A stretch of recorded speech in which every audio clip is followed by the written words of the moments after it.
My name is Summer. I'm 28 years old, and there's one Sunday dinner that split my life into two halves, before it and after it. Everything looked normal, the table set, candles lit, but the moment I walked in, I felt something heavy hanging in the air. My father cleared his throat and told me flatly that my sister owed $240,000 and that I was going to pay it. I laughed, because my brain genuinely couldn't process it as real. Then he looked me dead in the eyes and said if I didn't pay, I was no longer his child. I stood up, picked up my keys, and walked out. What I did over the next 7 days is something none of them ever expected. If you truly love and appreciate your parents, take just 1 second to subscribe to this channel. It means a lot to us. And before you go, tell me in the comments, which country are you watching from? I had driven 40 minutes to my parents' house that evening, casserole dish in the back seat, phone on silent, the way I always did. But my sister Brooke, usually the loud one, the dramatic one, sat with her hands folded like a kid waiting to be punished. My mother kept busying herself at the stove even though everything was already cooked. My father sat at the head of the table, and the second he looked up at me, I knew whatever was coming had already been decided before I walked in. He said Brooke had taken loans, made bad investments, borrowed from people she shouldn't have, and the number had grown, once you counted the interest and penalties, closer to 300,000. I had worked since I was 16. I'd skipped vacations, driven used cars, eaten packed lunches at my desk for 6 years straight, and I had $310,000 saved. Somehow my father knew that exact figure. When I asked how, he didn't answer. He just said the family needed me, and that this was what family did. My mother added, almost rehearsed, that Brooke was struggling and I'd always been this responsible one, as if my responsibility was a resource they were entitled to. Then my father delivered the line that changed everything. Pay it, or I'm no longer his child. The table went completely still. Brooke finally looked up, and for a second I thought I saw guilt cross her face. But it passed quickly, replaced by that familiar look she wore whenever she was waiting for someone else to clean up her mess. I looked at both of my parents, and something in me that had been bending for years finally went straight. I said 4 words, then I'm not. I stood up, took my keys, and walked out. No slammed door, no crying in the driveway. I sat in my car for exactly 2 minutes, then drove home. That night I called my bank. I didn't send a single dollar toward Brooke's debt. Instead, I started moving my money somewhere they couldn't pressure me about, and I quietly gave my family 7 days to understand exactly what they had just done. Those 7 days were the quietest of my entire adult life, and I mean that in the most unsettling way possible.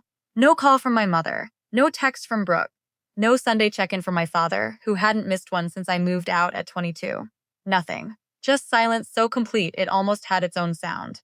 And honestly, that silence told me everything about what those relationships had actually been built on. I used the time well. Monday, I met a financial advisor and restructured my accounts. Tuesday, I saw a lawyer just to understand where I legally stood, and the answer was simple. I owed my sister nothing. No blood tie on earth creates a legal obligation to absorb someone else's $300,000 of reckless decisions. Wednesday, I went to work and ate my packed lunch feeling lighter than I had in years. Thursday, I cleaned my apartment and ordered myself dinner without an ounce of guilt. Friday, I slept 8 full hours for the first time in weeks. And over the weekend, I finally recognized something I'd buried for years, that I had been positioned my whole life as the family's safety net. Not because I was loved the most, but because I was trusted to always say yes. On the 7th day, they came. I heard the knock just after noon on Sunday, and somehow I already knew.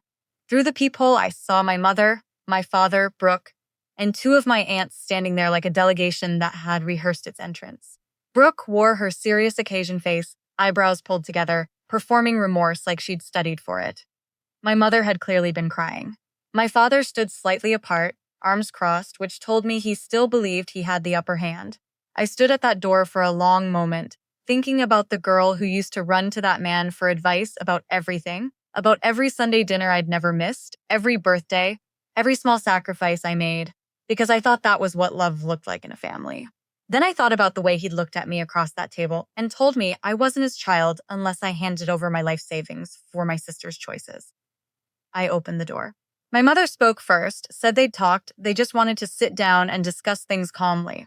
My aunt nodded along like a backup singer. Brooke says my name in that soft voice she used when she wants something. My father said nothing yet, waiting to see if the others could close the deal before he had to soften. I looked at every one of them and said exactly what I'd rehearsed in my head for 7 days. Not angry, not tearful. Too late. I meant it in every sense. Too late to pretend the ultimatum never happened. Too late to walk back a disownment like it was a passing comment. Too late to show up with soft voices after a week of silence and expect me to fold the way I always had. I told them, without cruelty, that I loved them, that I would always love them the way you love people who shaped you, but that I wouldn't be spending a single dollar on Brooke's debt. And I wouldn't re enter any relationship that treated my financial security as a family resource to be voted on. My father said I was making a mistake I'd regret. I told him I genuinely hoped he was right, because that would mean I still had something worth regretting. Then I wished them well, stepped back, and closed the door quietly. I stood alone in my hallway, waiting to feel devastated. Instead, I felt something I hadn't expected at all, like putting down a weight I'd carried so long I'd stopped noticing it was there. That afternoon, I made coffee, sat by the window, and watched the city move. My phone buzzed a few times. I let it. Some doors, once you close them with full clarity and without rage, stay closed.